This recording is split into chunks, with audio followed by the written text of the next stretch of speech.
Mga kwentong pambata.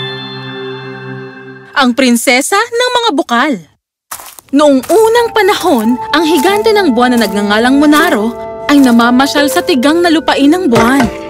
Nang biglang nakita niya sa malayo ang magandang higanteng babae ng mundo na nagngangalang Blula. Kaagad na nahulog ang loob ni Monaro sa kanya at nagdesisyon nitong alukin siya ng kasal. Tumalon siya mula sa buwan at lumapag sa mundo. Lumuhod siya sa harap ni Blula, hawak ang isang puno na parang bulaklak at ipinahayag ang pag-ibig niya sa kanya. Si Blula ay talagang humanga sa ginawa nito. Ngumiti siya at tuluyang nahulog ang loob niya kay Monaro. Nagtayo si Monaro ng magandang palasyo sa tabi ng Great River. Ito ang pinakamagandang palasyo sa buong mundo. Napakasaya ni Blula dahil dito. Di nagtagal, isinilang na ang anak ni Blula at Monaro. Ang higanteng ermitanyo na nagbasbas dito ay nagsabing, siya ang magiging prinsesa ng lahat ng mga bukal at mamumuno sa lahat ng mga ilog at lawa. Tatawagin ko siyang Prinsesa Spring. Talaga namang napakasaya ni Blula at Monaro. Habang lumalaki ang napakagandang si Prinsesa Spring, maraming manliligaw ang umaawit ng mga papuri sa kanya sa ibaba ng palasyo. Pero hindi siya nagkagusto sa kahit sino. Masaya na siyang nakatira sa sarili niyang palasyo, kasama ang mahal niyang ina. Kaya wala na siyang pakialam sa mga manliligaw niya. Hindi matutumbasan ang pagmamahal ng anak sa ina, gaya ni Prinsesa Spring sa kanyang inang si Blula. Isang araw, si Solaris, ang higante ng araw, ay niligawan siya. Nang makita siya ni Prinsesa Spring, siya ay namangha sa kanya dahil si Solaris ang pinakagwapong lalaki na nakita niya. Wow! Napakagwapo niya talaga! Kumusta ka, mahal kong Prinsesa Spring? Ako nga pala si Solaris at narito ako para malaman mong gusto kitang pakasalan. Iniibig kita, mahal na prinsesa. At kaagad na nalungkot si Prinsesa Spring. Oh, mag-iiting na Solaris! Napakagwapo at napakagaling mo! Iniibig din kita pero hindi ko kayang iwan ang aking ina dahil sa mas mahal ko siya kaysa sa kahit ano paman. Patawarin mo ako! Pagkarinig nito, malungkot itong umalis. Kinabukasan ng sumikat na ang araw, muling nagbalik si Solaris sa palasyo at tinawag si Prinsesa Spring. Oo, aking mahal na Prinsesa Spring. Kausapin mo ako. Pagkarinig ng kanyang boses, kaagad na lumabas si Prinsesa Spring. Oh, Solaris! Masaya akong makita ka! At ganoon din ako. Masaya rin akong makita ka, prinsesa. At nandito ako para ipaalam sa'yo na imposible para sa akin na makalimutan ka. Hindi ko kayang hindi ka makita. Pero naiintindihan ko rin ang pagmamahal mo sa iyong ina. Kaya, narito ako para sa isang mungkahi. At ano naman yun? Pakasalan mo ako at sumama sa aking karya. Tumira ka sa akin ng 9 na buwan taon-taon. At sa natitirang 3 buwan, maaari kang manatili dito para bisitahin ang iyong ina. Napangiti si Prinsesa Spring dahil nagustuhan niya ang iminungkahi ni Solaris. Pumayag siya at kaagad silang ikinasal.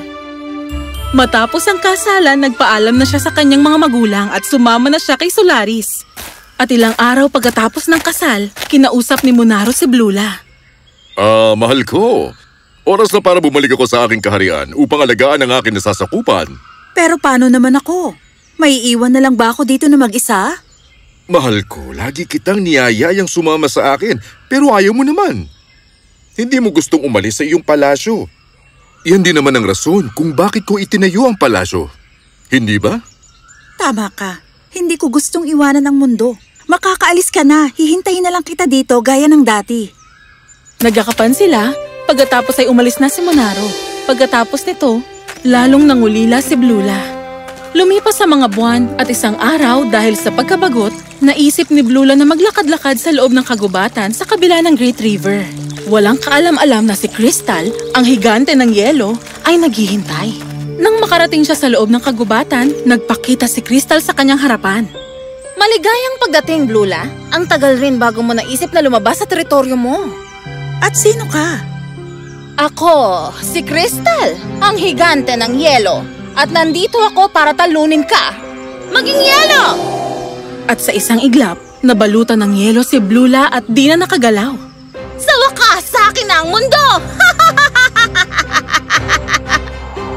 At di nagtagal, nabalutan ng yelo ang mundo. Nagyelo ang mga ilog, nawala ang mga bulaklak, at nanginig ang mga hayop. Nalaman ni Munaro ang nangyari mula sa kanyang matalinong ministro. Inutusan niya ang kanyang ministro na sabihan si Solaris na gusto niya itong makita. Kamahalan, kailangang pasikreto lang kayong makipagkita kay Solaris para hindi ito malaman ni Crystal. Kapag nalaman niya to, makakapaghanda siya ng panlaban sa iyong plano. Tama ka. May iba ka pa bang ideya? Ipinaliwanag ng matalinong ministro ang naisip niya na nagustuhan ni Munaro. Magaling! Sige, ito ang gagawin ko. Nang araw ding yun, pinagalaw ni Munaro ang buwan at inilagay sa pagitan ng araw at mundo. Ito ang naging sanhi ng eclipse at ang mundo ay biglang dumilim. Nagpakita si Munaro kina Solaris at Prinsesa Spring sa daan at ipinaliwanag ang lahat sa kanila. Takot na takot ang prinsesa. Ina! Hindi! Nang makita niyang natakot ang kanyang asawa, nagalit si Solaris. Tutunawin ko si Crystal ng aking galit. Munaro, huwag kang humarang. Tumango si Munaro at nagbigay daan kay Solaris. Pinakawalan ni Solaris ang kanyang galit kay Crystal at di nagtagal nagsimulang matunaw ang mga yelo. Anong nangyayari? Bakit natutunaw ang lahat ng yelo? Ang mga sikat ng araw ay napakalakas para sa kanya at agad niyang nalaman na kagagawa nito ni Solaris. Oo na! Sige na! Tama na! Hindi ako titigil hanggang hindi mo pinakakawalan si Blula. Pakakawalan ko na siya, pero meron akong kondisyon. Palagay ko hindi mo ako naintindihan. Pakakawalan mo ba siya ngayon din o tutunawin kita ng tuluyan? Wala nang mga kondisyon. Sige! Gawin mo! Tunawin mo ako! Pero tandaan mo, magkakaroon ka ng malawakang pagbaha sa buong mundo kapag tinunaw mo ako at aabutin ka ng libo-libong taon para maayos! Nagulat si Solaris. Tama siya. Hindi siya pwedeng tunawin. Tanungin mo kung ano mga kondisyon niya. Galit na si Solaris. Sige. Ano bang kondisyon mo? Aatras muna ako sa ngayon. Pero sa bawat taon tuwing babalik dito sa'yo si Prinsesa Spring, gusto kong ako naman ang mamamahala sa mundo. Sa buong 9 na buwan, maliwanag? Isa ang kalokohan. Masama sa mundo ang 9 na buwang malamig na temperatura. Ano na lang ang aking maibibigay kapag nakabalik na akong muli dito? Sandaling napaisip si Crystal at sinabing, O siya, sige. 7 buwan na lang. Sa palagay mo, saan na lang pupunta ang aming anak na si Monsoon para sa kanyang mga paglalakbay? Napagdesisyonan naming ipadala siya sa palasyo ng Lola bawat taon. Dun siya ng 3 buwan para matutunan niya ang lahat ng tungkol sa mundo at makapagbigay ng ulan dito. Ano ba? At ngayon naman? Isang sanggol? Siya ay hindi isang ordinaryong sanggol. Siya ang anak kong lalaki at ni Prinsesa Spring. Bla bla bla bla. O siya, sige. 4 na buwan. Hanggang doon na lang. 2. 4. 2. 4. pwede ba tumigil na kayong dalawa?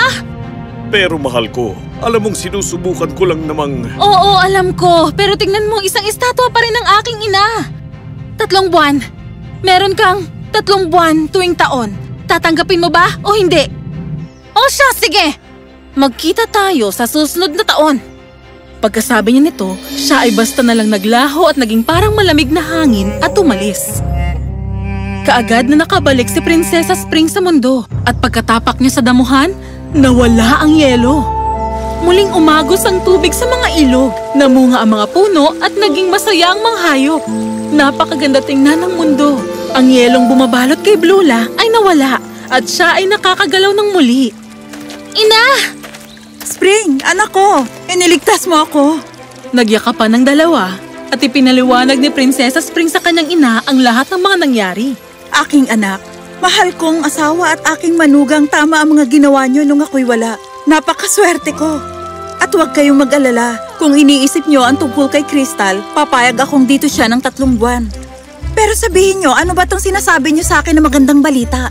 Ina, nagsilang ako ng sanggol na lalaki. Siya po ang magiging higante ng ulan. Pinangalanan namin siyang Monsoon at darating siya para bumisita taon-taon ng 3 buwan.